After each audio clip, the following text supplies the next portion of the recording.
Welcome to another session of communicative language teaching and reactions to it. Right now, I am going to present to you some opposing reactions to this set of teaching methodologies. For starters, we have that there is an initial lack of theory for communicative language teaching to be an approach. Basically, the detractors indicate that there is no clear initial description on how language should be understood. If we remember, language can be understood in three different ways, but communication is usually relying on the functional and the interactional views of the language.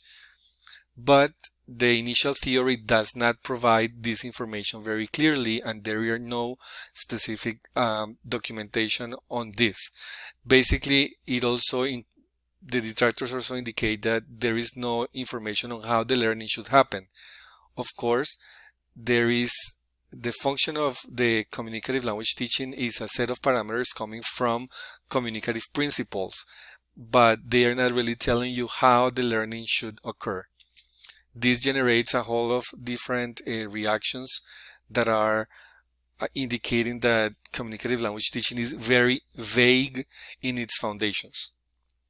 Communicative language teaching may be compared to L1 acquisition, and the detractors indicate that learning in a classroom is not acquiring the language, but learning it, specific learning processes. So even though communication is being understood as a natural process in communicative language teaching, or the necessity to replicate a natural process, that's not possible in the language classroom. That also generates different interpretations on what language is and how language should be used as a tool and the purpose it should have in the learning process. Because there are no initial foundations that indicate in black or white or written on the stone, let's say, about how language should be understood and how learning should happen under the umbrella of communicative language teaching, then every teacher, everyone is able to add a variation of communicative language teaching because it has different types of principles that could be also observed in other methodologies. In task-based learning, project-based learning, content-based learning, in multiple intelligences, in collaborative online learning, in all the different methodologies that are trends or that are indicated to be post-method pedagogy. But even though all of them share these different principles, then every teacher can bring their own version of it. And this generates the communicative language teaching as this makes it a very open umbrella, and then it would be very difficult to really know if the principles are being implemented completely or fully. Then the scaffolding of the content, the presentation of the materials to the students, the programs that are being generated under the umbrella of communicative language teaching through different methodologies, and what is happening really in the classroom and the tactics and the strategies teachers are using are the decision of the teachers. So it could be understood that communicative language teaching is everything goes.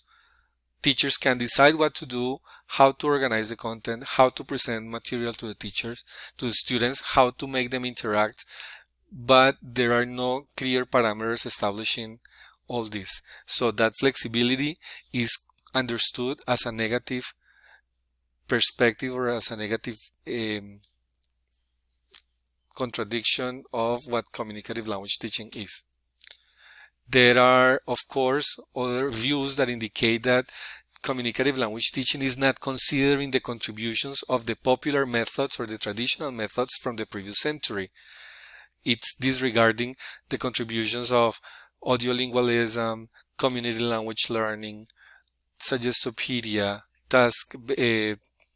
TPR or total physical response, the lexical approach, the silent way, and all the different characteristics of these methods that could be incorporated in a very good way in the teaching practices that educators are having in their classes. But then these different practices could be satanized. So we don't have communicative language teaching may indicate that having students repeat in choral exercises, in choral repetition exercises, is not positive. But this is one of the features of audiolingualism. So this neglection of different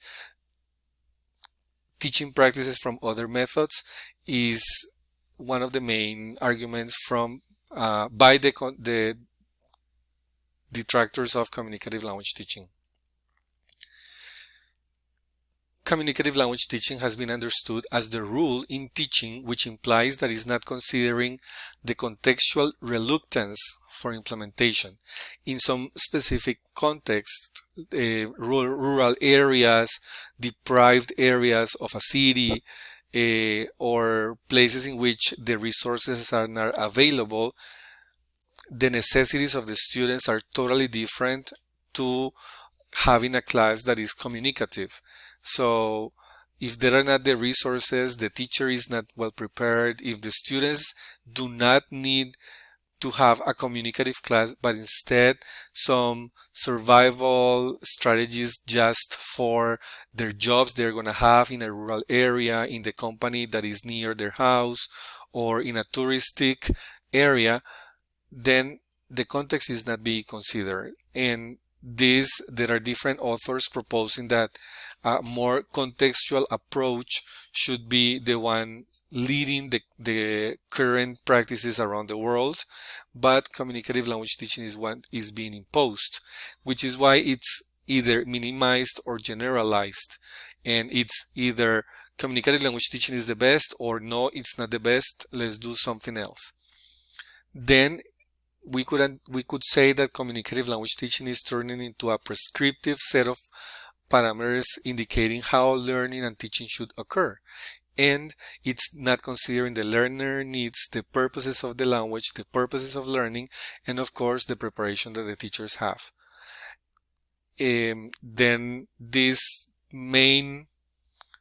methodology, this set of methodologies that are based on communication as the primary focus, are disregarding the necessity of other teaching practices or other necessities of the students, like passing the ICFES test, or passing not necessarily a job interview, but something more structural that students may need.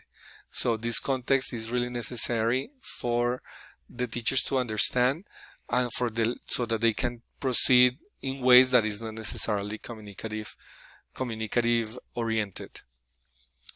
In some other cases, communicative language teaching is only the result of the implementation of a textbook, and the textbooks are indicating or telling the teachers how to teach a class, but they do not have enough elements or enough criteria to make informed decisions, but they are just following what the book is prescribing. And it may actually not be communicative. And then we have specific textbooks that say, yes, this is a communicative textbook, but when you go and do a thorough evaluation of interaction, the type of exercises, the type of content and the resources being used and how they are supposed to be implemented or developed in a class, the textbook is actually not following a communicative methodology, which is why even though we generalize and say that it's the best or what it should happen, we do not have informed decisions or clear decisions on how to carry out communicative classes. This generates also multiple assumptions on the teachers. Teachers assume different things about how the material should be implemented, how the class should be developed, what strategies to use. So there is a whole variety, and it's difficult to evaluate if it is actually following communicative language teaching, or everyone will be able to say, this is what I am doing and this is communicative, when in fact it is not. This is also evident not only at the level of the teacher, but at the level of the mesocurricular area. Basically, also the policymakers, the teachers who have an administrative position, the directors, the principals of schools or institutions do not necessarily know what communicative language teaching is, but they are requiring their staff to implement it. There are regulations by the government that tell you this is how you should be teaching, but there is no enough knowledge on what it is and how to correctly implement it, which is why there is a lot of incoherent training. There is no follow-up in the implementation. There is not an evaluation if communicative language teaching is really serving the purposes for which it was decided in the specific context in which it was ruled to be implemented. So there is also the lack of a grammatical view of communicative language teaching, and the interpretations I was telling you about indicate that teachers do not keep in mind that being able to communicate is also having the linguistic competence.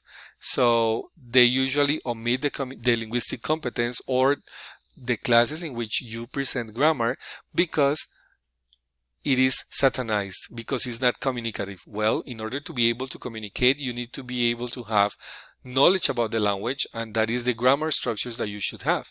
So this is not being fully understood by the teachers, who are focusing only on fluency activities or fluency methodologies instead of having also the accuracy component. There is a lack of emphasis on the grammatical competence, which is why it makes the class soft and unrealistic. And in communicative language teaching, the native speakers may be understood as the main model for communication, when right now we are talking about English as a lingua franca, and we are telling everyone that most of the English interactions are occurring between non-native speakers with another non-native speaker, instead of the native speakers being just the owners of the language or the correct language that we use. Of course, the learners have preconceptions about what they need, what they want, and what they like. And when they come to a class and then we present a class that is communicative, they may require you not to do that. They may say, I just need English for a specific purpose, only to read it. I don't need to communicate anything with that. I just need to be able to receive information on the topic, or receive information, being able to understand. And these preconceptions of the learners may be a very big shock for them, and also for the teacher who is being asked to implement a communicative methodology class. Some final ideas on this is that if we assume that communicative language teaching as a dominant set of methodologies, as the perfect one, this will generate methodological attitudes. It will generate reactions from people, either positive or negative, and it will of course affect the way that the classes are being developed, and the idea is anyway that the teachers make the decisions on which methodology suits better their context. If we assume a context approach that is only considering the context, we may leave ideas of English as a lingua franca outside, because we are in a globalized world and we need to know about the outer world, and not necessarily only that is happening in the classroom and not what is happening in my specific context. So what we should have is a more post-method approach that should include references for instructional material, course book, classroom practices, teachers' professional identities, policies, all in the benefit of the learner and considering the best methodology for the specific context, but also with a view outside, being able to have a critical position about teaching and learning processes. Thank you for listening to this information.